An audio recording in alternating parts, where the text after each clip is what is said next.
All right, cool. We are live. Let's see. We got, of course, the one and only Tehillim29 just saying good to see us both. It's good to see you too, man. Thanks for joining.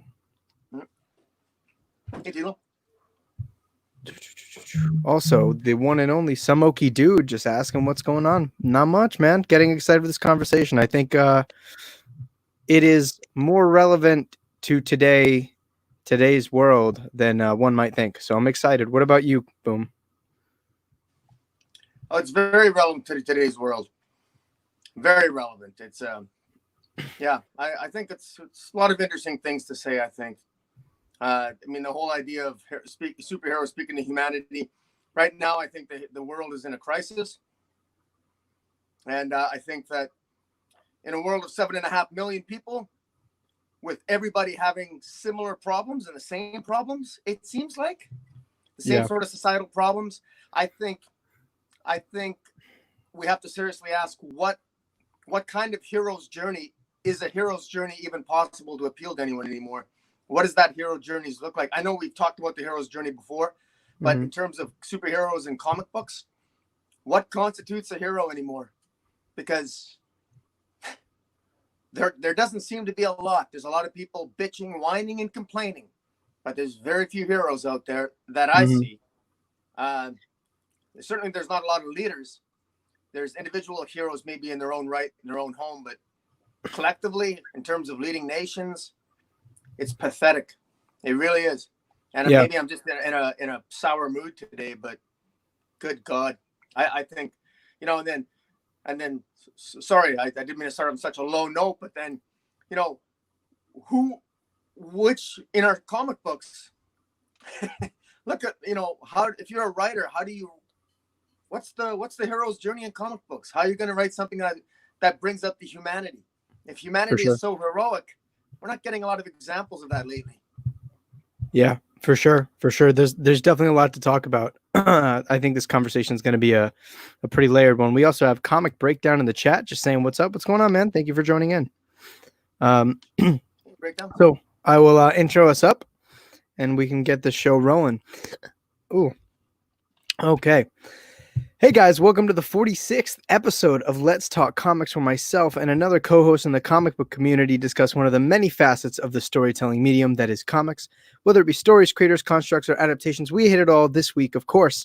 I'm joined by the Canadian Cape Crusader up north, ComicBoom. Man, what's going on? It's good to have you on. It's good. It's just doing yard work here, getting a lot of rain. Even got some hail yesterday, But hey, my daughter just, changed her diaper. I mean, it's all good, life, It is life. It is life indeed. And for those of you that are diehard Let's Talk Comics fans, we have some pretty interesting things going on. So if you happen to go to DarkKnightNation.com/shop, you will be able to check out some really, really cool Let's Talk Comics stickers that just came out. Primary colors, yellow, blue, red. Boom and I happen to fancy the yellow as it ties in, but one very small way to represent the show, as I know that there's a couple of you that join us every week and are religious about this thing, and we appreciate you, so we figured this was a cool way to rep out. Otherwise, you can check out the other stuff on the merch store, but I did want to bring that up, as that did just drop today. So there's that. We have our own stickers. We're legit now, Boom. We've done it. Hit the big time. Hit the big time. Woohoo! It is a thing. So with all that out of the way, let's get into today's topic. And as we do, please make sure to like this video if you guys end up enjoying it and subscribe to both channels down below. But let's see. We're talking about sort of the balance, right, that superheroes must kind of constantly maintain in order to both keep a semblance of their humanity and save humanity. And there are a lot of really interesting sort of examples that you can make, right? Because you have characters that are not from Earth, that are not technically human, that are a huge force in saving humanity. And when we discuss kind of very specifically how these characters have become the American mythological pantheon of our time, it opens up so many more gates, aside from the fact that there are actual comic book superheroes representative of gods, aka characters like Thor. So this is a multi-layered topic, and I figured this was a really interesting one. And if you joined us as we were getting started, we brought up the fact that it's aside from the fact that it's a very thought-provoking conversation, it's very relevant to today because we live in a world where I think we need heroes more than ever, and the conversation of maintaining our humanity, I think, is very, very important, because over all things, we are the same species. We are humans, Homo sapiens, and we need each other, and that will never change. So let's kind of start qualifying a little bit of this conversation. And, again, I bring up the American Mythological Pantheon, and they're walking amongst men. And Boom, I'm curious, because there are so many comic book characters that are not necessarily human to begin with, or they may transcend into something beyond humanity, are they responsible to maintain a sense of their own humanity or to generate a sense of humanity in order to save humanity? Well, I'm not sure if I quite understand the question. I mean, if like non-human characters have more appealability if they appeal to humanity, or at least have some sense of, we don't even have to use the word, maybe humanity is not the right word. Maybe it's just, humanoid, like, some sense of morality. Is there a universal truth? Are there universal moralities that we relate to as the human race? But humanity is something that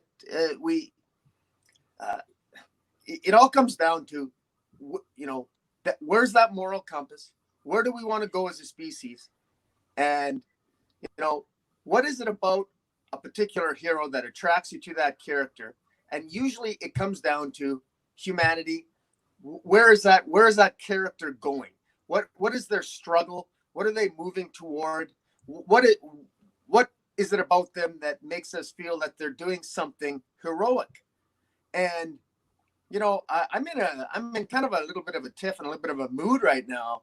That's probably because of the state of the world and state of everything else. But it's astonishing to me that in my personal life, my private life, I love my family, and I have family values and everything else. And I look to the state of the world and I see complete, utter nonsense and chaos and insanity. And I wonder what's going on. And then I look to my comic books, and I'm going to be straight up and get right to my point here. And that is that I'm not really seeing, there isn't really, I mean, I don't know if there's really a comic book right now that speaks to me on some level that is projecting some kind of humanity that I can look up to. There's a couple out there, but for the most part, I openly wonder, and I ask people in the chat, is there a comic book out right now that's capturing the zeitgeist of the current world, the state of the world? What's heroic about it? And what comic book speaks to you about the humanity right now, about where we're headed? Who can we look to for inspiration? What's the most inspirational comic book hero right now in a current comic book story that speaks to us that we can look up to? I don't really see it. What I see is I see a lot of pessimism. I know we disagree on death metal. We look at death metal. I'm a little. It's somewhat depressing. Maybe it'll end on a high note. We look at Empire, Marvel. That's about the Kree Skull War. Everything's about war. Everything's about destruction. Everything's about doom and gloom and metal and everything. Like, good grief. Where's the humanity in all of that? And if the humanity is there, I don't know if it says a lot about us that's particularly good at the moment. Okay, well, you said a lot there, so I think we can kind of unpack that on a couple of different levels here. And one of them, you talk about sort of, it sounds like you'd consider it, wow, we're getting that weird staticky crackle. I don't know if you can hear it, but that's bothering the shit out of me. Do you think, and I feel like I know the answer to this question, but kind of starting to unpack your statement there, do you think that there's a responsibility to the comic book publishers to have a title that is ongoing, that sort of inspires and reflects a sort of positive trajectory to humanity or things in that nature? Is that a responsibility that the big two publishers in particular hold and that they should maintain when it comes to putting out their content? Well, I think that, and I think in fact for DC that would be Superman, and probably for Marvel that would be Captain Spider-Man. America. Spider-Man. Spider-Man, thank you. Right. And whether or not they do that, it's a lot of times it's about timing. It's about the timing of a story and getting the right writer, and the timing of a story is important. Sometimes a good idea for a story has to hit, and I don't know, quite frankly, I don't really think right now either of the big two have really come up with anything in terms of a story that really captures what we need at the moment. We don't have heroes in the world right now. We got a bunch of people complaining, everyone's idea of the so-called hero's journey. Most people's obstacles that they're overcoming are microaggressions. Everyone's bitching, whining, and complaining. I don't really see a lot of people overcoming much other than the economy or a virus. And while that's heroic in many ways, it just doesn't seem particularly majestic. It doesn't seem particularly, it's just somewhat depressing. And when you look to comic books, you want more than that. We look at Superman, and his idea of being a hero is revealing his secret identity, endangering the lives of his family, and abandoning his son to the 31st century. And then we look to Captain America. I don't know what Ta-Nehisi Coates is doing with Captain America, but fortunately he's providing a little bit more guidance in real life than he is in that comic book. I don't know. The whole thing is a mess right now. And I don't know, maybe I'm in the wrong type of mood to have this conversation, but I'm really looking for some heroes in my comic books right now, and I don't know if I'm really finding them. Okay. I don't know. What's your perspective on this? We're certainly not seeing an overtly high level of optimism from characters that I think are inherently supposed to resemble something optimistic, but I don't necessarily think that's the responsibility of the publisher to do that. I think the responsibility of the publisher is to make good stories, which, let's be real, DC has not been on a streak of making good stories in the last 2 years. However, I would say that most good Superman stories tend to yield on the optimistic side. Most and characters that are kind of working within that space, which, could certainly speak on how poorly Brian Michael Bendis has been on Superman. And that could be one of the things you kind of point to as a massive flaw, is that he's not appealing to the sort of inspirationability of Superman. But there are a number of different things to kind of break down this conversation by, right? So when you're looking for something like that, and specifically, when we're talking about humanity, in what ways should these comic book superheroes reflect humanity physically, culturally, or maybe in the way they're acting? Or do they even need to, right? So, for example, right, Superman, we'll use him, is not human. But most people would say that he sort of embodies the ideals of humanity, right? Everything that we wish humanity could be. And he has the agency and the power to act on those things, whereas, we don't, and we fall victim to a number of kind of the pitfalls in the world. But then you also have characters like, Norrin Rad, who is comparatively kind of emotionless, lacks that same humanity.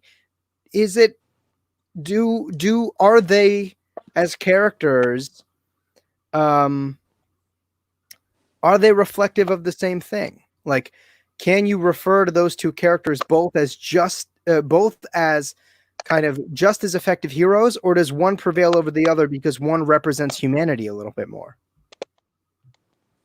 Which two heroes? Like something like Superman and Norrin Rad, the Silver Surfer. Because even though the Silver Surfer doesn't necessarily reflect humanity, he saves, that universe, the Earth Prime universe for Marvel, probably 2-3 times a week. So, what does that say? Well, I think the advantage of having somebody like Silver Surfer or an alien that displays humanity in comic books is that, in theory, they can't offend anybody, right? Because nowadays, if you have anybody who is on Earth purporting to represent all of Earth, you're offending somebody, right? you can't be a particular skin color and purport to represent all skin colors.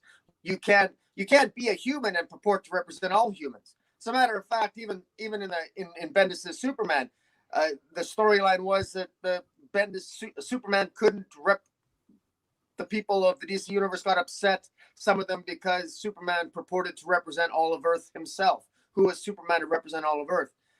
More to my point is, when you have sometimes, particularly in these sensitive times, it might be important right now that we have a lot of anthropomorphic characters in comic books. So rather than write a character that might be a particular ethnic group, or might be a white character, or a white male character, or a black character, or an Indian, or whatever, have the character be a completely different alien species that takes place on a completely different alien Earth, and have the same set of parameters, the same set of social forces, and you can better tell your story and still somebody can look and see the similarities and get the lesson and see the humanity in that story, while at the same time not necessarily choosing to be offended right now. Because in our world, we have there's so many sensitive groups right now that I think I'm not even, it's impossible to have this discussion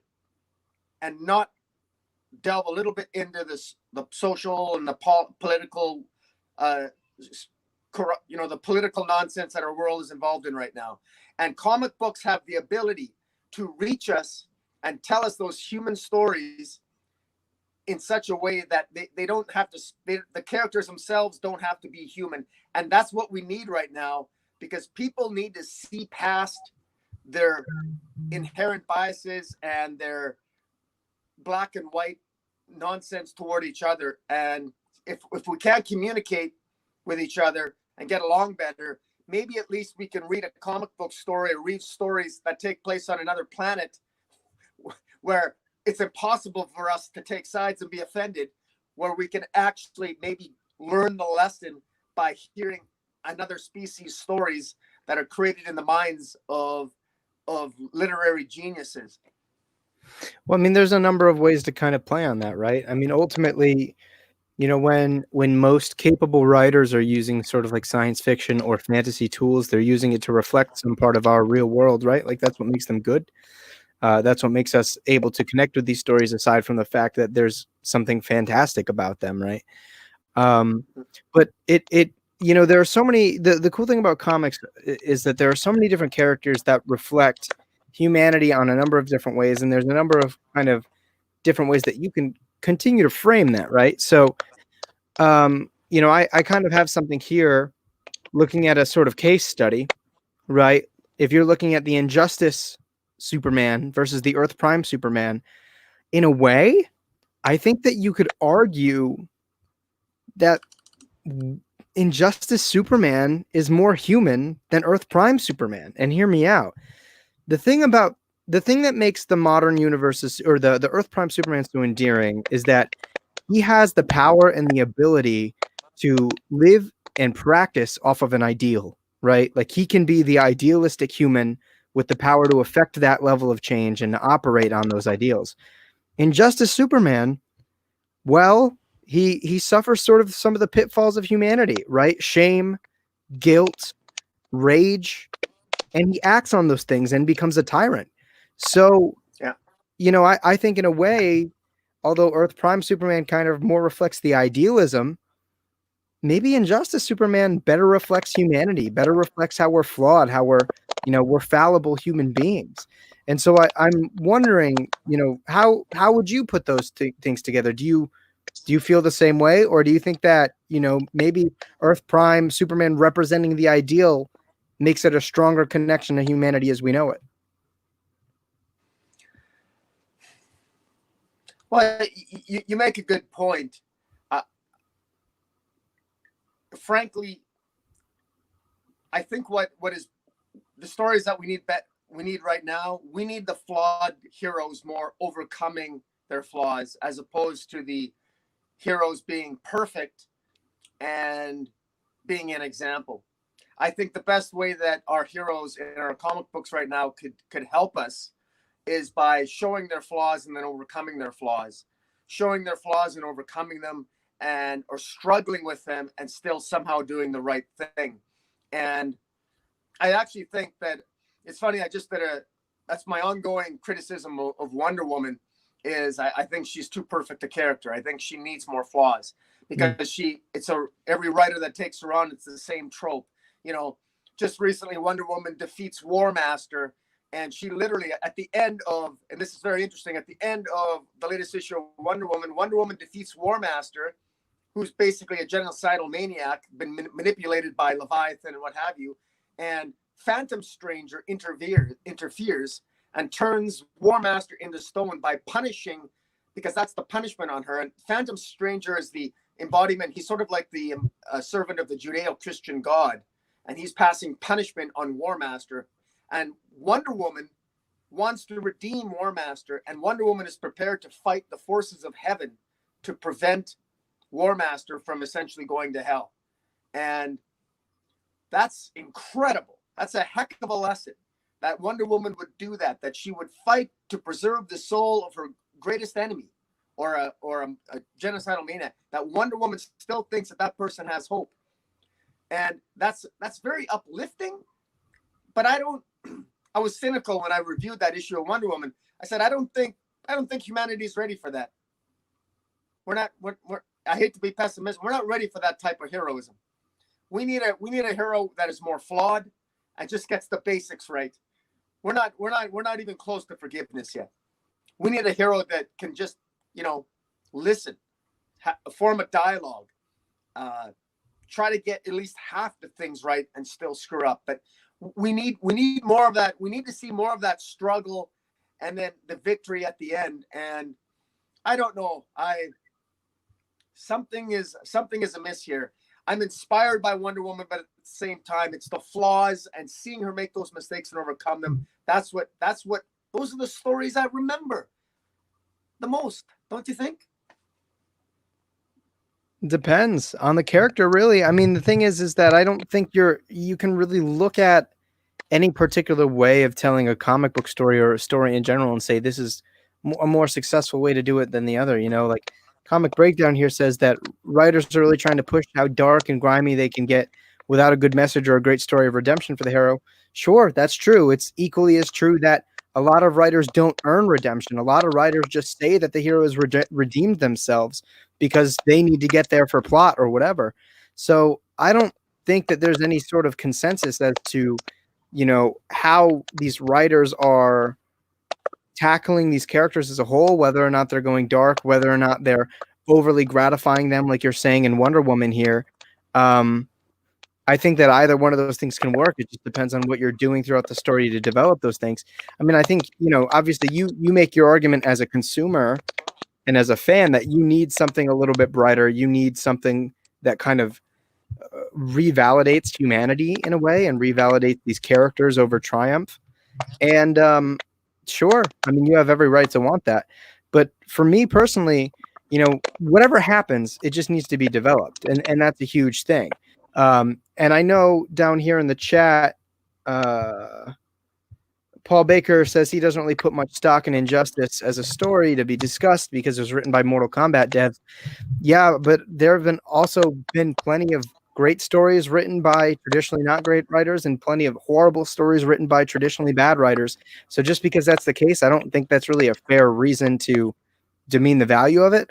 Also, considering the fact that Tom Taylor penned a great majority of the Injustice series as a whole, so I tend to give him more of the credit. Aside from the fact that a lot of video games now are starting to become a lot more narratively strong, stories that people really resonate with. So I personally don't think that that's a reason to kind of, not give credit where credit is due, but, that's your prerogative, man. But the conversation, I think, between Injustice Superman and Earth Prime Superman as to whether or not, humanity is more sort of concentrated in either one of those two forms, I think is certainly interesting. And it really depends on how people frame humanity. And another one I think is worth talking about, because specifically you were talking about how you're looking for characters who have to kind of earn the victory. They have to redeem themselves. They have to prove themselves worthy. And what other character can we talk about worthiness with other than Thor, right? Like Thor is constantly trying to earn worthiness in so many different sort of categories, so many different angles, right? And one of them that people often like to use in sort of different forms is whether or not Thor is kind of using his role of godhood and his status of godhood to affect positive change for people other than himself, for humanity or whoever, he's saving. And I think that it brings up a really interesting conversation because Thor, I think over time has actually become so in touch with humanity, even though, he still very much embodies now the king of Asgard, but for a majority of his time in comics, he still very much embodied the god of thunder, which I think is very interesting because in ways he's able to balance that dichotomy really well. You go into Jason Aaron's Thor run and when he's kind of going through the shitter, right, and trying to redetermine himself as worthy, a big kind of like the big question is whether or not he is a worthy god to his faithful people. And I think that's really, really interesting because you can draw a number of kind of parallels in the real world with politics or political leaders, anything of that kind of stature. But I think Thor is particularly interesting because I think that over the years, he has earned his worthiness. And he was in a position where, he didn't quite have to earn it as much as he has, but by interacting with humanity, he is slowly started to reflect them more and more over time. Yeah, that's an excellent example, and to be honest, and I would agree with you on that. And I was going to say maybe I'm countering it, but I'm really not. I'm agreeing with you. I was going to use the example of one of my favorite storylines, and that's Jason Aaron's Thor. I think one of the best journeys that Thor went on is when he became unworthy, when Gore made him question himself, made him question the role of the gods, just how great, how imperfect gods were, and that that Gore was right, that the gods were not worthy of humanity, and how that, or vice versa, and how Thor, for the first time, Thor felt that he was unworthy. Thor saw the flaw in the ointment of godhood, and that flaw carried through with Jane Foster Thor, where Jane Foster herself lost her husband and her son in a car accident, and Jane Foster's mother told her, Jane, find a God that you can believe in, and she's looking for a God to be worthy of. And in the process of doing that, she became worthy herself of the very godhood that she wanted to find to inspire her. And that's what's so uplifting about it. And that journey through all that pain and through all that suffering, finding that inner hero, that's something that we can all relate to. Now, a lot of that is intuitive. It's in the abstract. How does that play out in real life? Well, I think that's the larger question. I'd like to think that we need to draw our inspiration from these stories and translate them so that we become better people in real life. Because these comic books, if they're as good as we are telling people they are, because we have these, let's talk comics for a reason. Comic books are amazing. And it's not just that they tell stories about heroes, but they give examples on how to live one's life. And one of those things is consistency. You do the same thing every day, despite the hardship, despite the difficulty, and you will continue to get the rewards. And that's one. And then Thor's a great example of that. That even through that 3 arc of Jason Aaron, through that the Gore story, going to Jane Foster Thor and the War of the Realms, that really plays out. And I love that Thor story because first it was about Thor having doubts with the gods, doubting his god, and then Jane Foster was about a human finding her own inner godhood. And then with the War of the Realms, it was about bringing that to the larger universe, that taking that lesson and using that inspiration, using that worthiness, and saving all of the 10 realms. It's very inspiring. Well, I mean, there's a lot of there's a lot of really great resonance, and it really begs the question, especially with kind of the God Butcher story arc leaning into Odinson becoming unworthy, is that there's a responsibility of people in power to constantly reflect on how they can use their power for the greater good, right? Because although Thor had effectively been doing things for the greater good, maybe he wasn't doing enough, right? I mean, ultimately, that's kind of what one of the points that Gore makes is that he's not really fulfilling godhood in the most effective way possible to the people that are faithful to him. And again, you can pull a number of analogies, with political leaders and how they're not doing enough, or how people in power aren't really reflecting on how they can use their status to do certain things in the world and to make the world a better place. And I think that's kind of that lent in almost to Thor as a character, his overwhelmingly low self-esteem, right? Like the boastful god of thunder in the early days of Thor was ultimately him overcompensating, right? Like Jason Aaron kind of adds a couple layers into the character, right? He just always kind of wanted to make his dad proud, but there's also that other side of him that felt like he was never going to do it, so rebel, give Odin a reason to pay attention. And that ultimately kind of puts Thor in a position where, of course, he just continues to become a better and better character, a better god, a better hero.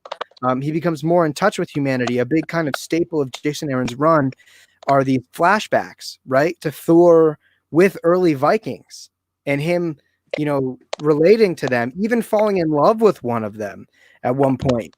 So I think it begins to speak volumes. And I think the fact that, worthiness in some ways can be reflected in how one thinks of oneself, right? Because Thor felt he was worthy up until the moment that Nick Fury said a very specific set of words to him that made him change his understanding of what made him worthy. And that's what made him unable to lift the hammer for almost 2 years. And I think that's a pretty important thing to look at here, right? And the fact that Thor, one of the things that it teaches him is that he has to constantly reflect on how to be worthy of Mjolnir, how to be worthy of his title of God of Thunder, and in ways now as the King of Asgard. And that's why I think Thor is a really interesting example, because although he's not human, he doesn't entirely reflect humanity. He must still sort of figure out how to do right by them because of his position of power. And he's a very specific example, again, of using, or understanding the role of godhood, right? Like he's very directly a god of the Marvel universe, and you can draw comparisons to a number of DC's Justice League as, kind of gods. I would say, like, I don't really know how to classify them, but I think we kind of understand them to be our American gods. And so I thought Thor was a really good example to kind of discuss that, and kind of how layered that character has become over time. And then you get into cases like, of course, Batman. He's stupidly rich, and the thing that kind of anchors him to his mission is this overwhelming sense of humanity, and to the point that he is so in touch with humanity that sometimes he is skeptical of them, but it's fundamentally because he's so aware of the pitfalls that humans can fall into, and he knows how those things can reflect in the way that they act, and it's what makes him the strategist, right? I mean, he's such an interesting character to me, and there have been a couple of times, namely during Darkseid War, where he even ascends to godhood, and it becomes this totally different sort of it becomes a totally different scenario for him to deal with. But ultimately, when the Hal puts the ring on him, and you realize that Bruce has this overwhelming will to maintain his humanity, right? Like he deprives himself of godhood and potentially the effectiveness that godhood would provide to his mission in order to maintain that semblance of humanity. So I think Batman is certainly a really interesting character to talk about, because while he maintains his humanity to almost a detrimental degree, he's not only denied godhood, but he pushes himself into near godhood and beyond humanity in order to save it. And I think that's a really interesting conversation to have. Yeah, that's a good point about Batman. That was a very interesting arc of Justice League that definitely recommend everyone read, because that was really good leading into Darkseid War by Jeff Johns. That was very well done. I think, some Okie dude said in the chat, he gives the example of Punisher Max, and I think that's another example of on the more extreme side of Frank Castle being that being of destruction. And he's an example of someone who sees things in black and white. Frank Castle isn't about nuance. There's no nuance for Frank Castle. You either are or you are not someone who deserves to be killed. And that's what, and interestingly enough, I think that through Frank Castle, that's a darker side of humanity, but one that unfortunately probably too many of us humans might embrace from time to time, that you're either for me or against me, as Obi-Wan Kenobi says, famously, only a Sith thinks in absolutes. Well, Frank Castle thinks in absolutes. You're either good or you're bad, and forget about redemption. You screw up, it's over. It's finished. You're done. And we like to aspire to more than that. And Frank Castle is that constant reminder of what type of person we become when things become black and white. And dare I say that right now in the state of America, North America, the world, we need less of the Frank Castle mentality and a little bit more of the Batman and the Spider-Man and the Wonder Woman. It's interesting though, right? Because doesn't Frank sort of represent an overwhelming part of what it means to be human? Like he's indulging himself in almost these like Neanderthalistic urges, right? The aggression and sort of the madness of it all. Does that make him any less human?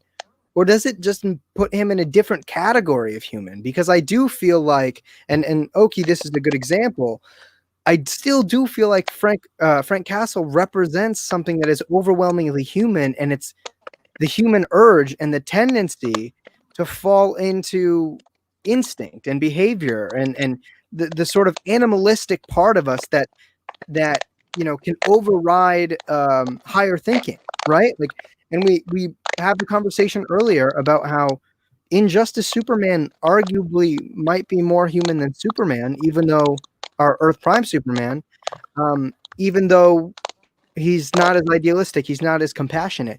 So where do we draw the line? Is it more human to be flawed and fallible, or is it more human to be connective and to live off of the ideals that we have for humanity in our modern society? That's a good question. Straight up, I don't know the answer, but I can tell you this, that, to the credit of many varied comic book writer, it all comes down to story. And I think that, some of the best Frank Castle stories have made me think about humanity, just like some of the best Superman stories have. I think that I think of All-Star Superman, probably the greatest Superman story in terms of exemplifying Superman at his most human and also godlike, and how Grant Morrison puts Superman on a pedestal, who even when he's dying, he gives himself 12 Herculean tasks that he wants to accomplish before he dies. And really, that's a reflection. I think all of us, what I admire about that story is the idea that all of us have things we want to accomplish in our life. Superman only has a couple of days to live, and he accomplishes all 12 of his masterful, almost impossible tasks. And I wonder how many of us, do we even know what we want in life? I mean, there's a wonderful quote by Mark Twain that says, there's two most important days in one's life: the day you were born, and the second is the day you figure out why. And what the best story are those stories that help remind us what we're capable of, and the really good stories are the ones that maybe give us a hint as to what we're supposed to be doing. And really, that's something that can only speak to each of us individually. Yeah, I mean, and the thing is that the term, humanity is so multifaceted, right? There are so many different angles you can attack that at. Are you living up to the ideal of humanity? Are you living up to, a reality or somewhere in between? It's very, very interesting to me, and ultimately, a lot of these heroes, again, they represent the American mythological pantheon, and some of them directly were human, some of them were never human, and it's interesting to see how they are sort of sci-fi and or fantasy reflections of a person or a type of person out there in the world. And I think one obvious character to talk about when it comes to humanity and godhood was on our thumbnail, and that's Dr. Manhattan, right? He becomes practically omniscient, practically omnipotent, and yet to do so he had to be deprived of his humanity. And it arguably, it means a lot of, you can make a lot of different arguments about how, what implications that may have on him as a superhero, right? Because technically in the Watchmen universe, he is the only superhero. And I find that really interesting. And ironically, the only thing that convinced him to intervene right towards the end of the story was something very human, which is the sentiment of love, right, for Laurie. And you could argue that it was lust. You could argue that it was a number of different things, both of which are very human, love and lust, right?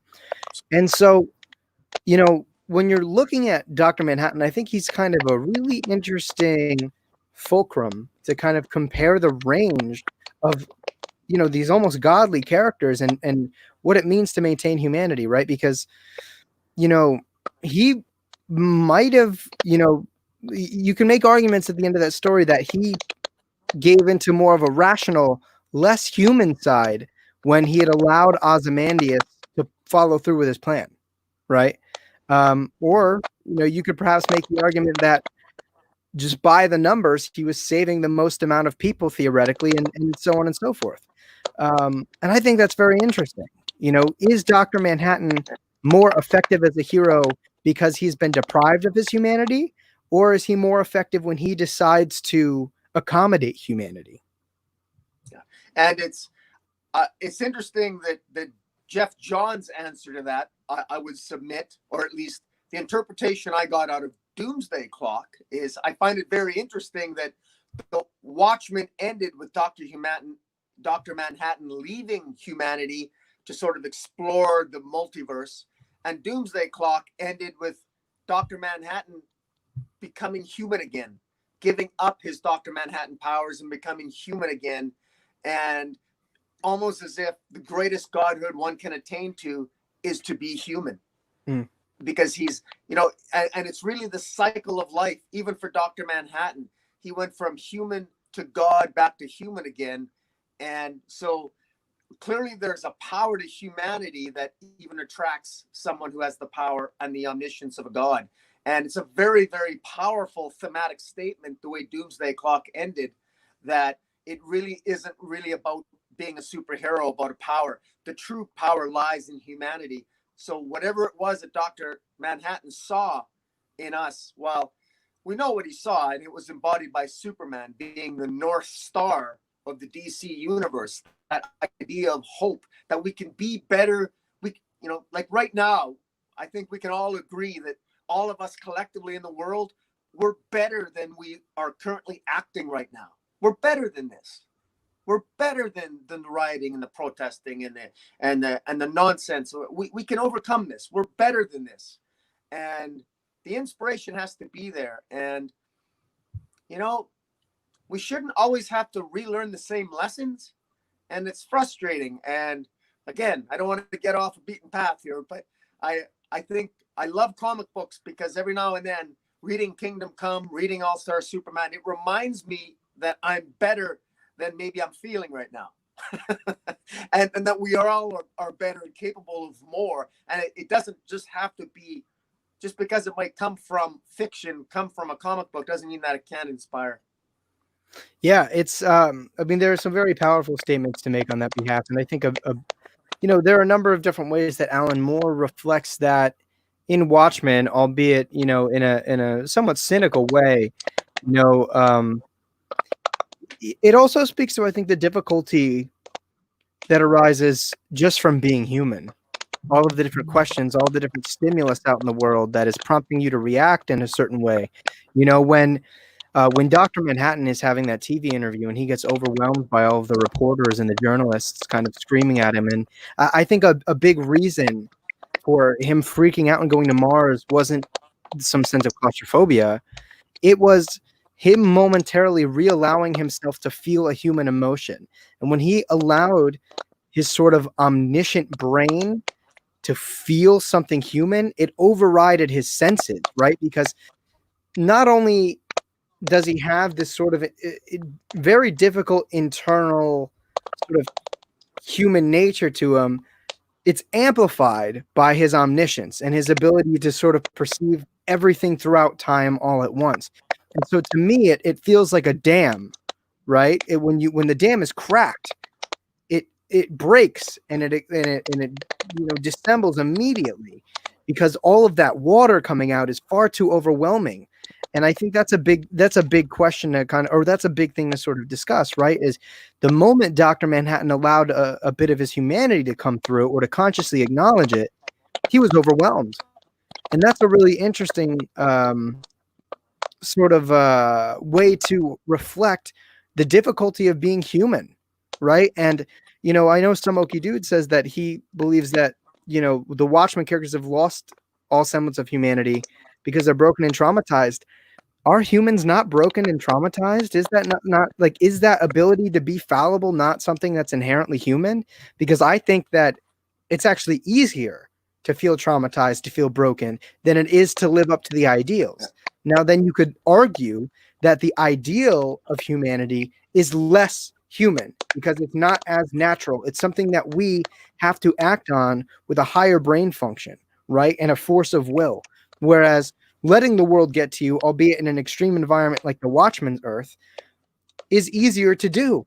It's easier to fall victim to depression, to anger, to lust, to a number of those sort of baseline instincts.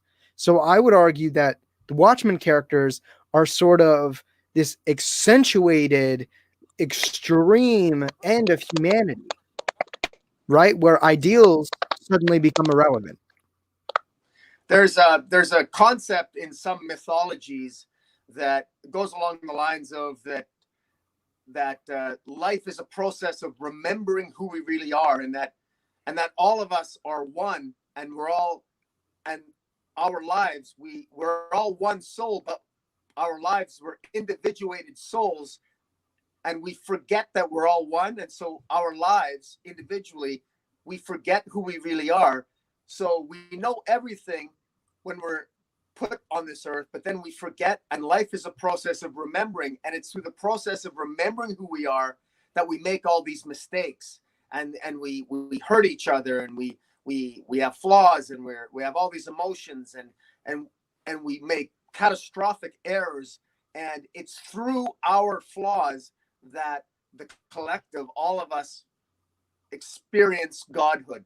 That's how we experience the godhood, is that we learn from each other, and yet, and at the same time, we are all one. And I think of Dr. Manhattan, I think of that he not only saw the big picture, he saw the forest, and he also experienced what it was like to be a tree.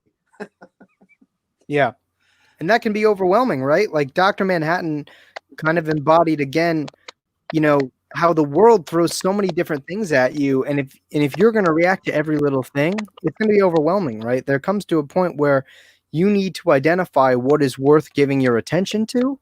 And Dr. Manhattan, you know, in that moment when he freaks out and blasts off to Mars, reflects what happens when you let everything in. But Dr. Manhattan, throughout most of the course of the story, is this sort of inhuman character that reflects the sort of stagnation, right, of personality and of morals that comes with not allowing anything in, right? And I think I was going to say a more specific example as well to build on that is in Kingdom Come, where Superman where Magog kills the Joker after the Joker kills everyone in the Daily Planet, and then the Joker kills everyone in the Daily Planet, including Lois Lane, and then Magog kills the Joker, and then the people of Metropolis, as Magog later would say to Superman, that the people of the world chose the man who would kill over the man who would not. They chose Magog over Superman. They chose vengeance over the type of hope and compassion that Superman would show. And that caused Superman to abandon humanity. So, and that's why it's an example of the mob mentality, where if you're not careful, you can lose your humanity if too many people make the choice that, well, frankly, that Magog did. And that's another example, Kingdom Come, of I think, where humanity is really put on display in stark contrast to what happens when you make the wrong, one simple choice to take a life versus not to take a life. Show compassion versus showing vengeance, the difference that can make. Yeah, absolutely. And I think something too that I think is worth us sort of breaking down, because I've brought it up on pretty much every angle we've attacked in this conversation, is when you look at whether or not something is more inherently human than something else, is it because they appeal to the ideal of humanity, or is it because they are fallible like humanity? Do you consider one more human than the other? Are we, is it worth kind of ascribing humanity to the ideal because it gives us something to drive for, or is it, more realizing that the reality of it is that humans are flawed and that something that is human must also be flawed? How do you weight those two things? How do you reconcile that? I'm not sure, but I can tell you this. The answer to that question is directly proportional to how powerful the story is. I think in many ways that the question you just posed, which was a very good thematic, it gets to the heart of the theme and what we're talking about. The answer to that question really is in the minds of each individual writer, because each example we've talked about so far, from Thor to Kingdom Come, the answer, both those stories, all the stories answer that question differently. And I think that's what makes it interesting. Yeah, it certainly does. And I think, that's why I felt the need to sort of be contrarian, right? And to bring up all of these sort of very fallible and very flawed characters and not deprive them of the sort of blanket term of, accessing their humanity, right? Because I think that there are both ends. There's an ideal that humanity lives by, and I think that in some ways it is very natural for humans to be nurturing, for humans to be caring. But I think it's just as natural for humans to be vengeful, right? And for humans to hate and to be aggressive. And there's such an interesting balance. And I think that the kind of common connotation behind, what it means to have a little humanity tends to point more towards the ideal, right? Like when we have these conversations typically, but it's definitely worth looking at both sides, right? Because, you look at, I mean, you can use, again, the Injustice Superman. That's a Superman who can only feel those things, that can only feel that rage and that anger because he's let a little bit of humanity into himself, right? He's allowing himself to indulge in these very human feelings, these very kind of animalistic feelings. And it, I'm not really comfortable saying that it makes him less human, but I think the conversation is worth being brought up, because it's just as human to hate as it is to love. And so can you really? It is. I Go ahead. was just going to mention one other example, and that is from the video game The Last of Us. Now, The Last of Us Part 2 has gotten a lot of controversy because of a lot of people aren't liking the story. But in the very first video game, The Last of Us, it has to do with a plague destroying humanity. And the lead female character, she is immune to the disease. And the male character has got to get her to a facility so that they can extract, study her to create a cure for humanity. And it's called, of course, The Last of Us. And it ends with the male character. I think his name is Joe. I probably got that wrong. I don't play it. I just watch it on YouTube. But he refuses. In order to get the cure from her body at the end, they have to kill her. And he chooses her over humanity. He kills all the staff. He kills all the nursing staff, the doctors, just to save her life. And all of humanity still has the plague. Humanity continues to die, all because he won't let her die in order to save humanity. It's quite an interesting play on the questions that we're talking about, and all because of the power of love, that he couldn't let her go. He couldn't put humanity above one life. I think that's a really valid sort of way to analyze it, right? And I think the difficulty of defining what humanity is comes in that answer, right? Because no matter what decision that character might have made, both of them could be considered very human, right? Saving the physical human race versus saving somebody he is bonded with emotionally. And it's interesting because both of those choices would be equally human. And yet you might look at one and say that, this was the right choice versus that was the right choice.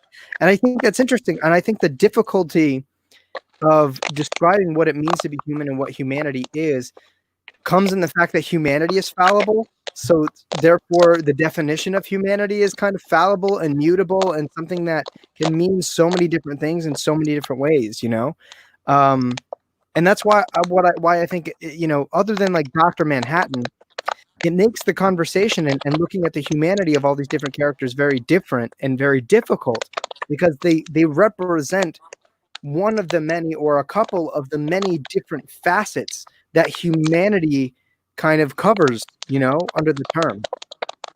And that's, that makes for a really interesting conversation. And boy, is this static pissing me off. Holy shit. I don't know if you can hear it, but boy, oh boy. I don't hear a lot, no. Oh, well, I hear a shit ton. I hope everybody watching doesn't have to hear it. Let me know in the chat for those of you who are watching. And it's interesting. So I know earlier you had kind of brought up this idea that you not only want a story with a more optimistic, more inspirational ending, you need it to feel earned, right? The pathway to inspiration needs to be filled with trials.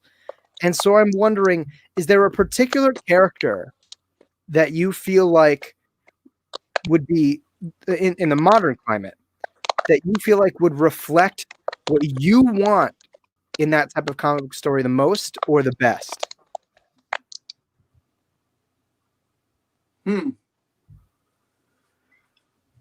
Well, that's tough. Off the top of my head, I have not. I know what character I would like to see written better to reflect. I think we all know I think we all know the answer to that question. Yeah, I personally would like to see. I'd like to see Wonder Woman written better, because I think Wonder Woman is both a demigoddess and has a connection to humanity, and I think that she's the best person to reflect that. And by the way, this is a perfect segue. I want to just give a call out to Wonder Woman Dead Earth. This is amazing because in this series, Wonder Woman is ridiculously flawed, and in fact ends up playing a direct role in the destruction of humanity and the death of Superman, who is the embodiment of humanity. This is a Wonder Woman who is deeply flawed. It's one of the reasons why I really love this series, because it's really a flawed Wonder Woman who contributes to the destruction of humanity and somehow comes out of it and saves what's left of humanity, because she bloody well should, because she contributed to its destruction. And this is a very real and visceral take on it. It's by Daniel Warren Johnson. And I would just encourage everyone to pick it up. The artistically, it might take something getting used to, but it's you get used to it. but I quite like it. But no, Wonder Woman would be the character that I think is in the best position to I think help bridge the gap. But frankly, I don't think anyone has. This is a story that's a little bit too dark to tell the tale, and so even though I like it, it's still not quite what I'd like to see. And but you know, jury's still out. What about you though? What character best embodies? What would be if you had to tell the perfect story about some aspect of humanity? What would be your character of choice? Right now, Yes. Black Lightning. Interesting. Why is that? I think Jefferson Pierce, and this is a little bit apropos, and I've been thinking about Black Lightning a lot since my recent interview with Brian Hill. But I've really sort of developed a fondness for Black Lightning. One, because, you know, in the same vein as Superman, he is so incredibly powerful that there's something elemental to him, right? And how forceful he can be. And yet the way he appeals to humanity, especially, you know, to a disenfranchised populace of humanity, especially, right? Like, I know, you know, in the show he's somewhere down south, but in the comics he comes from a very, very impoverished area of Metropolis. I think the Suicide Slums even. And yet, you know, he chooses day by day to sort of try to better humanity in every way he possibly can, even though, right, he wasn't always in the position to do it. He put himself in the position to do it. By day, he's a principal, right? He's affecting change almost at the earliest level possible. And I think that's pretty important, right?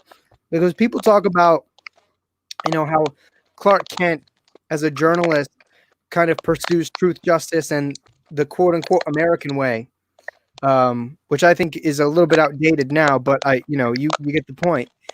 Jefferson puts himself a little bit more into that, right? Into that sort of moniker.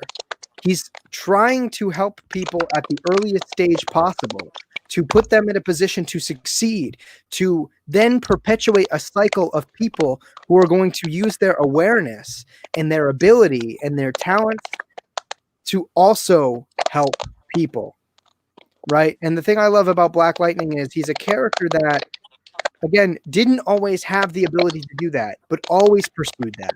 And once he was given this elemental power, this incredible forcefulness, and the agency to do whatever the hell he wanted, he continued to be that person, right? That's so inherently human.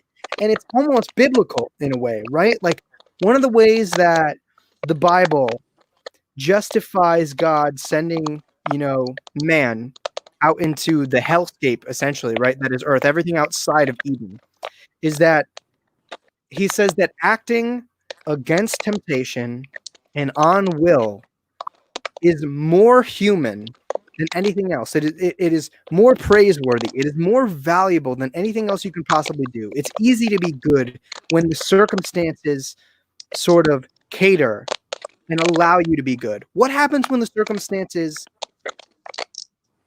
that you are in are almost doing everything they can to make you do the wrong thing, and you do the good thing anyways, right? There's a really strong value in that. And I think Jefferson Pierce very much embodies that mentality. Well, yeah, just to build on that, one can hope that, you know, I guess it's the question, does adversity make us better human beings? Does adversity drive us forward to make us better? It's often been said that the best generation that's ever lived was the generation that came out of the Depression of the 1930s, because they were gung-ho and they knew what it was like to suffer, and they knew what it was like to get up by your bootstraps, and the adversity really pushed humanity forward and brought us, you know, the post-war boom and what have you. And one can only hope that, you know, coming out of this pandemic, so far we're terrible. So far we've done a terrible job, but we're right in the middle of it. Will the adversity caused by this pandemic make us better human beings? will the adversity that so many of us are going through are we gonna drive forward? Are we gonna be better examples to future generations coming out of this pandemic than we are during it? And I mean, Jefferson Pierce embodies someone that I'm not familiar with Black Lightning's childhood. I'm not sure where he was raised as a character, but to what degree did his adversity, did his adversity play a role in his thinking? I haven't really gotten a lot out of that. Out of the first 12 issues of Batman and the Outsiders, he's a very interesting character. I like that he confronts Batman with what some of Batman's, I think, somewhat hypocrisy. I like that he's his own person, and he's got his own adversity that is very different than Batman's, and yet I don't think he has what makes Jefferson Pierce arguably a better hero in some ways is that he doesn't have the obsession of Batman. He has a little bit more self-awareness in terms of, I think, the consequences of the actions of the Outsiders, and I think he's a little bit more intuitive, I think, with people than Batman is as well. I wouldn't say that at all, especially if you've read the more recent issues of Batman and the Outsiders. I mean, Batman is and this is one of the things that I like a lot about Brian Hill's Batman, is that he's very self-aware. But he also acknowledges that the sort of his instincts, like the way he acts on his trauma, it is so strong that I think that he knows that he wouldn't be able to act on it in the way that he does if he deprived himself of that almost indulgence of his own tragedy. The thing about Jefferson, and Jefferson also didn't go through the same tragedy as Bruce Wayne, right? Like Jefferson's father was killed, I think, somewhere in his young adulthood. I might be mistaken. Whereas Bruce, he watched his parents get gunned down in an alley as a result of him kind of wanting to leave, right? Like a child is going to internalize that as their own fault. The thing about Jefferson is, he got out of his bad situation, right? Like he became an Olympian level athlete, left suicide slums, and decided to come back, right? The thing about Batman, and it doesn't discredit him, is that Batman never really left, right? Although he traveled the world, his intentions were always with Gotham. Jefferson got out of suicide slums completely, mentally, emotionally, but it was his goodwill and that him accessing this idealistic form of humanity that allowed him to go back, put himself back into that rough situation in order to use his resources and his awareness to help people that were in his situation that might not have helped themselves otherwise. And that's why I think the character is really interesting. Aside from the fact that, again, he could have easily have been corrupted, right, by his fame as an Olympian level athlete or by his immense power, right?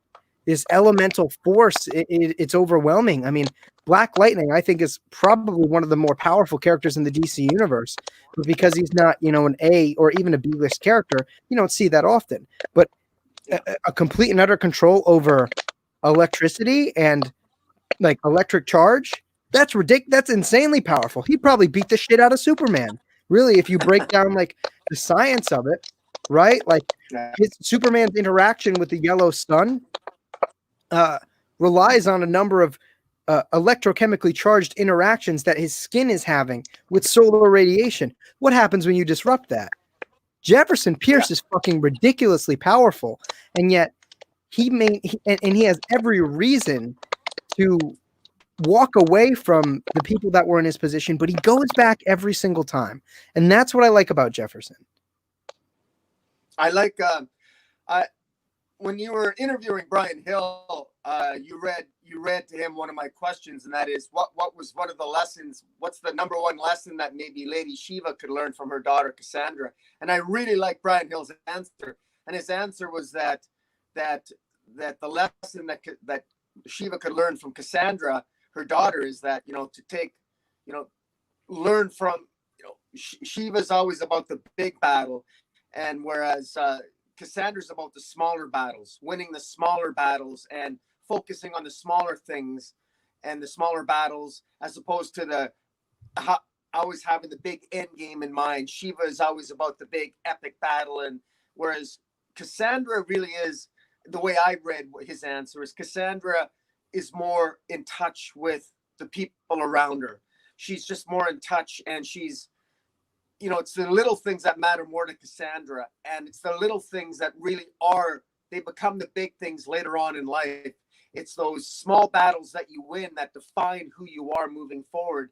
And one of the reasons why Lady Shiva is arguably somebody who is somewhat of a lost soul is that she's always so much focused on the forest. She doesn't really she's never really enjoyed the individual trees, so to speak. You know, she's never really, you know, she can't just stop and smell the roses because she's too busy, you know, fighting in the rose garden, so to speak. And whereas Cassandra Cain, she's, you know, really fights those smaller battles. And in many ways, I think that's why Cassandra Cain is my favorite DC superhero, and always has been. Interesting. Yeah. I mean, you know, I think just the conversation of humanity with all of these different characters can be approached in so many different ways. You know, like you could tackle, you know, this question of humanity and responsibility and kind of reflecting the people that you save and their ideologies with any one of these characters, you know. And I think that's why this discussion is so palpable, and it's, you know, it's so accessible. And I'm curious for everybody watching, because I know I'd asked this of you, Boom, but how do you perceive, you know, how you're going to define the term humanity, right? Are you tending to lean towards, you know, humanity, the greater the humanity, the closer you are to the ideal? Or is it just as human to be flawed and to, you know, act on your base instincts and things of that nature? I'm really curious because, again, I think it's a really difficult question to answer. And personally, I think you could attack that from so many different ways. You know, I think, again, Batman is, you know, is just as human as Superman, as is Injustice Superman, as in Thor, but in so many different ways, right? Like there's so many different metrics to look at humanity, right? And how we interact with one another. And even how we kind of process what we're doing along the way. So it's a crazy conversation, man. And I think, you know, I mean, first of all, I'm ready for a good Wonder Woman or a good Black Lightning story. So I think I'd be happy if either of us won out on that one somehow. But man, I should say something.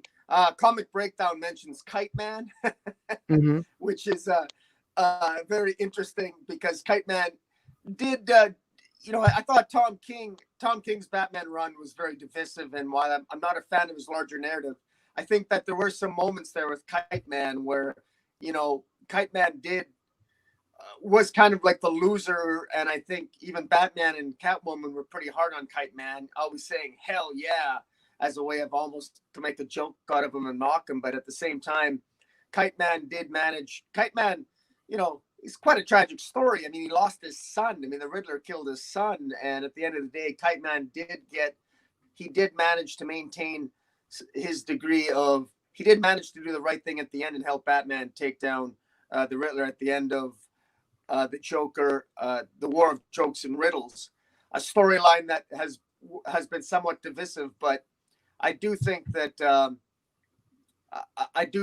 that is Kite. I think there's a Kite Man in all of us. I think if all of us tried to do superheroing, we'd probably all end up like Kite Man, hopefully without the loss of a child. But you know, I think that was a character. I think that Tom King, whether by design or by accident, I think he created a character there that I think resonates and is indicative of the frailties in all of us, that we want to do good, but we're afraid of failure. And Kite Man is in many ways the epitome of failure, but at the end he manages to squeak out and get some degree of redemption.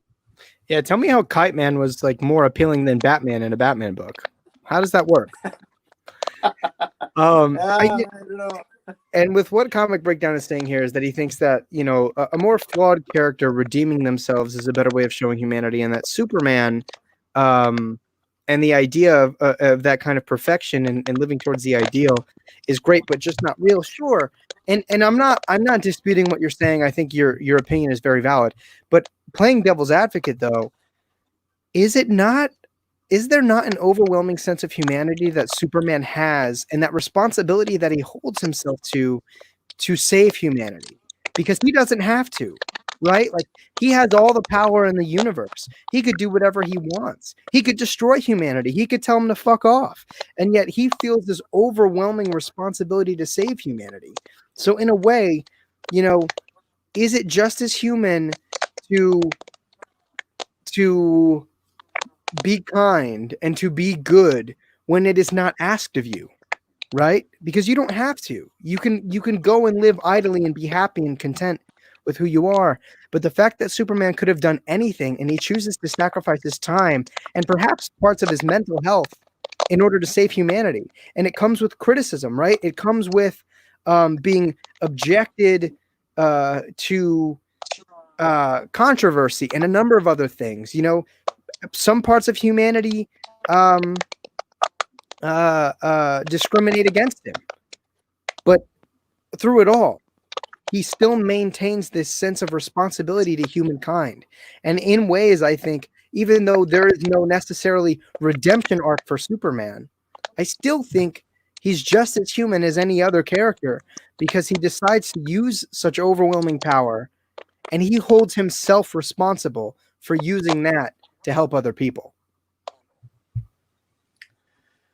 Yeah, no, I don't disagree. I don't disagree. I think the key to Superman, the best Superman stories are the ones that really challenge him, though. And I do think that maybe to a lesser extent to Wonder Woman, I think Superman is a character that can sometimes be difficult for some writers to get a handle on. And I think Bendis is having a very difficult time getting a handle on Superman. At least I'm not really quite understanding his Superman, primarily because he's writing a Superman that is now so perfect that everything works out for Superman. Now he's revealing his secret identity. It's perfect.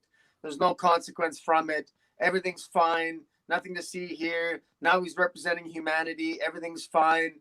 His wife treats him like shit. Everything's fine. Water off a duck's back. His son's aged up 7 years. He loses his son's childhood. Oh, it's all good. It's not a big deal. His son leaves him for the 31st century. Oh, it's all good. It's all good. Nothing to see here. I'm fine. Thank you very much. I mean, he's really utterly failed to show the humanity in Superman, because he's not shown any flaws. He's not shown Superman genuinely get upset against any of these things that I just mentioned, that anybody, even a Superman, ought to have more reaction to. Well, I couldn't let this go. You see how I couldn't let this broadcast go without me bitching about Bendis at least once. It's apropos. I invite ComicBoom. I have no reason not to think Bendis is not going to enter the equation. I think the key term that you use here is reaction, right? And the thing that makes Superman so appealing, I think, to the discussion of humanity is that he feels every action that he makes and does not make emotionally.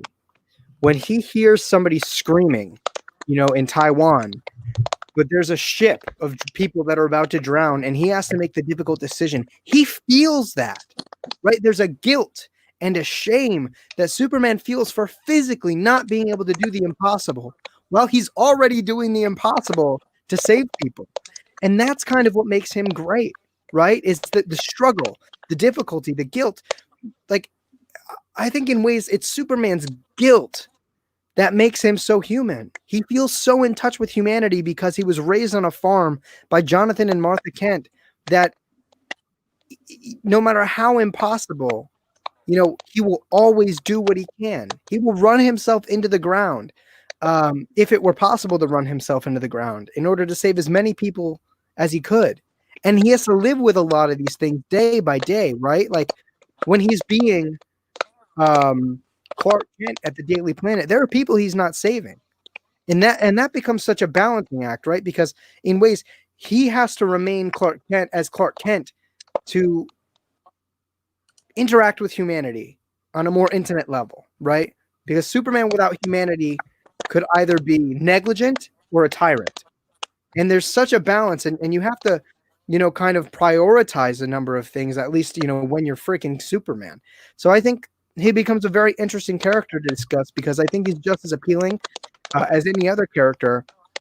And I think sometimes we need an ideal to live by. I think we need Superman now more than ever. Yeah. But it doesn't just, mean.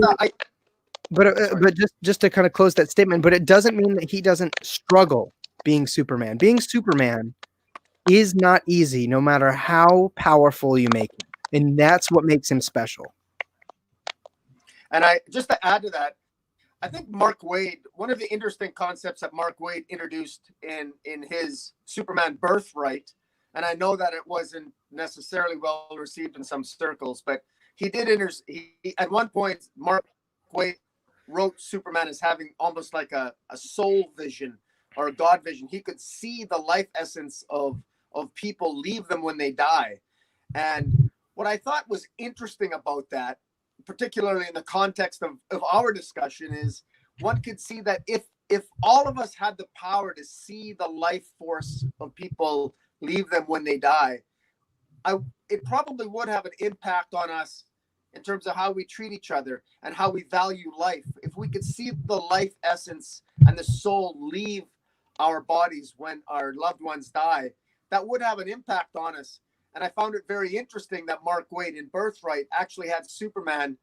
He could see the life force of animals, leave them when they die, and human beings leave them when they die. And it actually, at different points of that Birthright story, I think made some of the scenes more impactful because of that.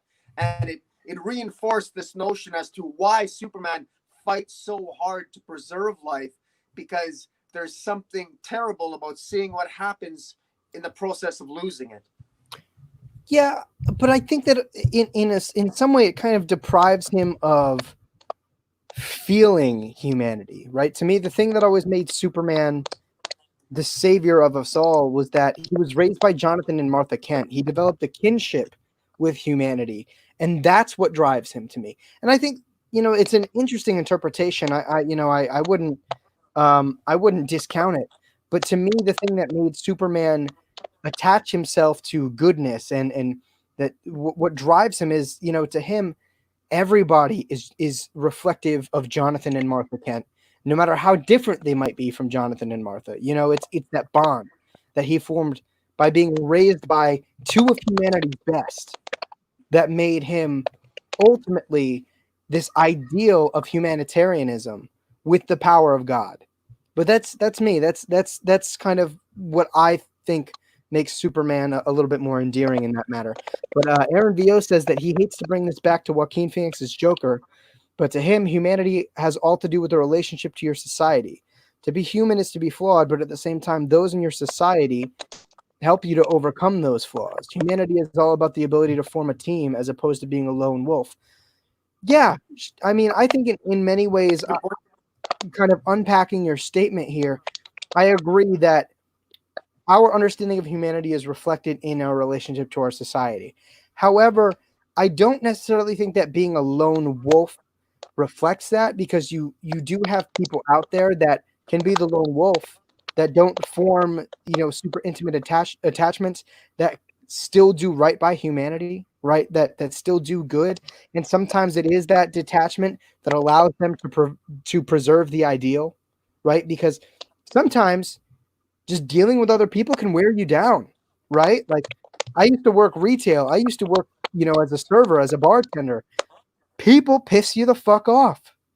And honestly, I feel like I'm in the position to be the best person I can be when I step back, right? And I don't have to deal with humanity so many times.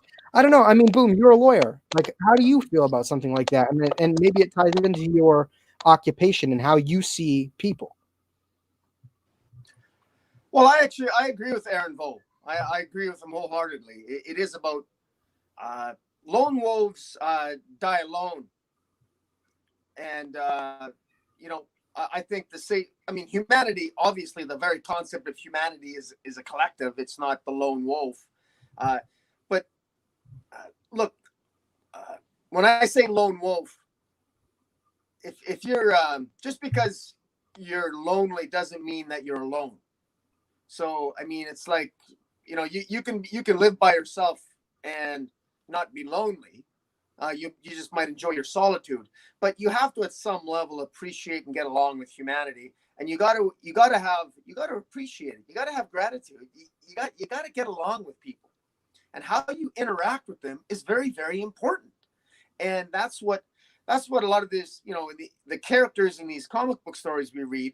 I mean, all of them, obviously, some of them get along differently with each other than others. You got guys like Frank Castle that are lone wolves. Frank Castle, we already know, is going to die alone.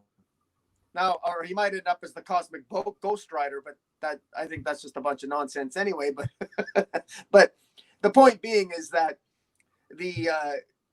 I think there's something to that. The ability to get along with others is important, because a lot of people just tolerate each other. And I've said this so many times before, and I'll keep saying it. Tolerance turns to contempt. Tolerance inevitably turns into contempt. You can't accept what you tolerate. And if you go through life tolerating this and tolerating that, if there's nothing in your life that you can point to and say, I accept him, I accept her, I accept my place in life, I accept this. We live in a world where people are, you know, they seem to take pride in the fact that they tolerate so much. You shouldn't. If you're tolerating everything, it's because you're not accepting anything and you're not happy. When was the last time you felt good tolerating anything, really? Too many people on this planet tolerate each other. America, the country of tolerance. How's that working for you? I mean, the world, you know, everyone's tolerating each other. How's that working right now? It doesn't. It doesn't work. It eventually turns into contempt, and contempt destroys humanity. Contempt destroys the collective. And that's what that Superman embodies: acceptance, accepting who you are, warts and all. Can you, you know, when you learn to accept somebody for exactly who they are, as opposed to tolerating them, that's a huge life shift, and it's one that will shift humanity. Not to get all high and mighty, but I think that's what Superman embodies. He accepts the earth, and he accepts them. He accepts all of us, no matter how flawed we are, and he doesn't judge us for it. He'll save us anyway. He'll help us anyway. He'll, you know, and same goes for Wonder Woman. But I just like to see, I want to see the journey a little bit more. I want to see them make more mistakes so that I'll be more inspired to get rid of my flaws.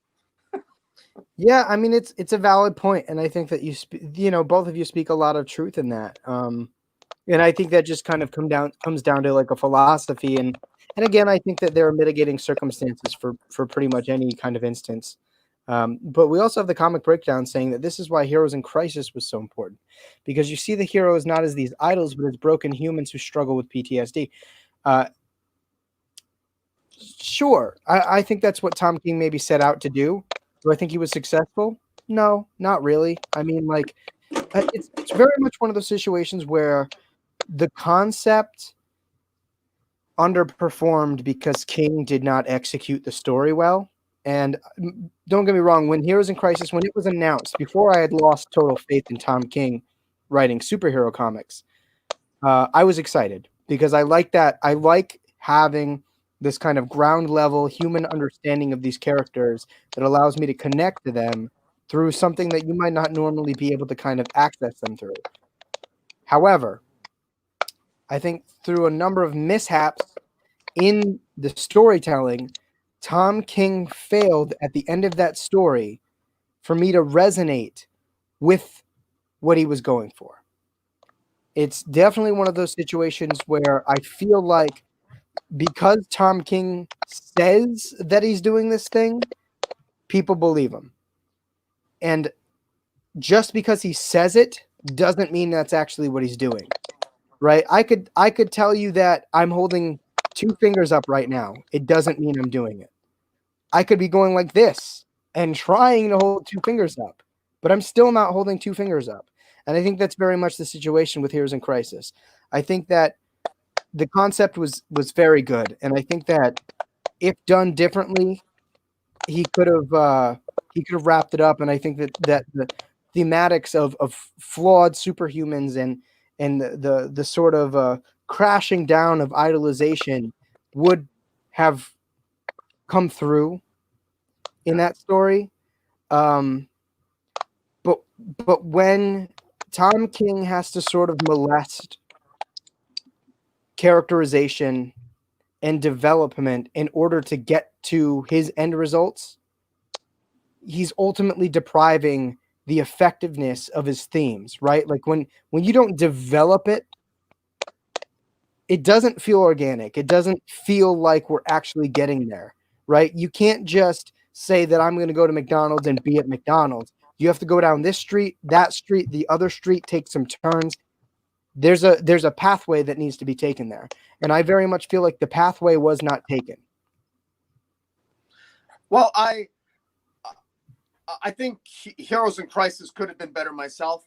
I will give I'll give a little bit of a pushback to that and say this, that I did not like what Heroes in Crisis did to Wally West. However, I think that it would have worked had Heroes in Crisis been about a different group of heroes. Because a lot of us had preconceptions about Wally West and Harley Quinn and Poison Ivy and all those other obscure characters. I think that it never works because he changed the characterizations and it just never worked. But I will say, in the context, I was deeply moved by the suicide by issue 7 of Heroes in Crisis, because it reminded me of my uncle's suicide. And so I actually felt the humanity in that issue, notwithstanding the fact that I didn't like it as an overall narrative. So it just goes to show you that even sometimes a flawed comic book written by, of course, a human being, a flawed writer, it still managed to have some resonance with me. And yeah, I'll just leave it at that. Yeah. I mean, the thing for me is, again, and this is me looking at it as an amateur writer. I'm always looking for the journey from point A to B, right? I don't care about what point B is. Point B can be anything. As long as that straight line or whatever shaped line you're taking to get from point A to B, as long as it's there, as long as it's something that I can see, as long as it's a path that I can walk back and forth and feel like those moments were fluid, right? As like those moments were, and I'm going to make a somewhat obscure analogy. When water flows down a river, you can see the path that it's taking, and gravity lets it go that way. To me, Heroes in Crisis is very much like Tom King took the pathway the water was going. He's like, I don't like the way that looks. We're going to go up against gravity and to the left and go up here and go around there. And then once we get all the way over there, then we're going to let it go down. I didn't feel like it was developed. I didn't feel like it was organic to the characters, to the world. Tom King, I think, is an excellent writer with a lot of great things to say. However, I think that he ultimately has a hard time working a narrative around the characters that he's using. He works his characters around the narrative, right? Which doesn't work when you have a pre-existing continuity like that. But let's see, Aaron VO, I think based on the timing, he says, amen, exactly my point. And I think he was referring to when you were talking about like the lone wolf status. So, and Comic Breakdown, again, based off of the time, I think is when I had mentioned that although Tom King makes a valiant stride in having something that is kind of thematically relevant, maybe doesn't quite accomplish it all that well. Tahilum29 says, if Tom King created his own heroes in Crisis instead of using the Trinity, but I don't think the Trinity was ever really the point of Heroes in Crisis. I don't necessarily think the Trinity and the portrayal of the Trinity is what ruined Heroes in Crisis and what deprived it of development, right? I think a lot of the major criticisms were, Batgirl nonchalantly going with a homicidal maniac who is suspected of mass murder. Booster Gold being so irreversibly stupid that he can't piece anything together, and that Wally West is a homicidal maniac. to Helam, I would argue that the issue wasn't the Trinity at all. It was the quote unquote B-list characters and the C-list characters that Tom King is trying to manipulate in order to get his point across. I don't know. Do you think it was the Trinity, Boom? Was it the characterization of the Trinity that made Heroes in Crisis fall flat? Well, I'm not sure if that's what Tillian means. He was agreeing with my point that maybe other heroes should have been used.